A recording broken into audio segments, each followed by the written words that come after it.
Alright, y'all, so in less than 6 minutes you are going to learn tons of special watercolor techniques for your paintings. Get ready. Right, so first you can mask. There's two different ways. One is with tape. Cut that or tear it to any shapes that you'd like. You can also mask with rubber cement. So again, you can paint different shapes, different blobs. You could also do that with a pencil or the end of a brush. Lifting, two different kinds of lifting. Lifting just means to remove paint. So you can remove paint from a wet wash with a paper towel. Dab, do not rub or you'll tear the paper. You can lift on wet paper with a damp brush and get some color off just like you see there.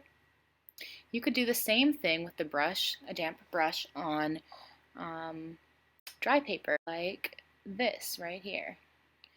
You can get more specific shapes this way, more details, cleaner edges. Resist just means the water is not going to cover that area. You can resist with glue, draw lines, draw shapes, textures. You can resist with crayon. Anything that's wax, if you have like a candle nearby. If you choose a light color, you'll see it sort of just show that design through. Again, draw shapes, draw patterns. The more pigment you put near your glue, you'll see it start to rest in the ridges or the crevices left behind. You can see it getting darker in those areas.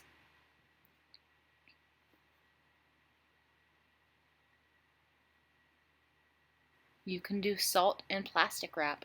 So paint a really strong concentrated wash first, sprinkle the salt on top. The more concentrated you have the salt, the stronger the effect.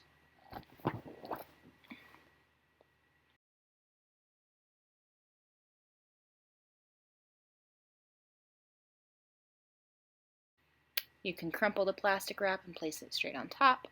Again, the more crumpled, the more glass-like the effect.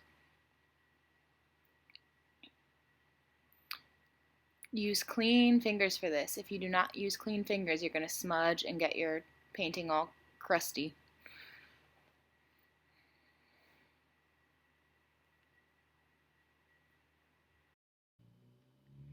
Sandpaper is a great way to add just a little roughness.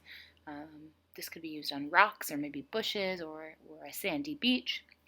Scratch with a paper clip or any other tool that is sort of tough. You can scratch and leave it alone, or you could add a second wash on top of your scratching. You'll see it soak into the lines and kind of darken up. It really highlights that texture. You can stamp. Now these are pre-made stamps. You can also do a DIY stamp like out of cardboard. Bubble wrap is a great idea.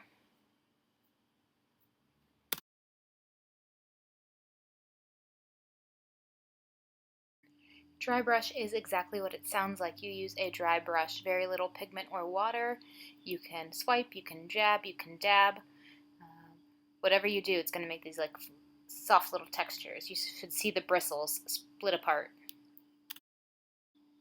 Scumbling is a technique that allows you to blend paint by pushing it around with the heel of the brush. So it's similar to dry brush. You might use a little more water. By really pushing, I get all that paint soft and blended, multicolored. Glazing is actually not even something I would consider a special technique. It is fundamental to watercolor painting, but I'm including it here so you have a good review. You can see the color difference. Now I can just paint stripes, but now you'll see what it looks like when I start glazing on actual objects. If I want to make the sphere look more dimensional, I can glaze it with the same color. I could glaze with a different color. You're going to see both right here. Very, very light layers of color. This adds depth, this adds contrast, this adds interest, this can change the color. This is essential to watercolor painting. Practice, practice, practice glazing.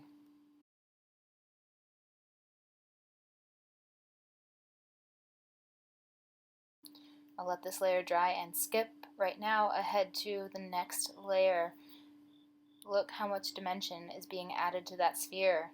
It looks like it has a shadow. The color is changing. It looks light. It looks like it has depth. This is so important. Even darker, one more layer.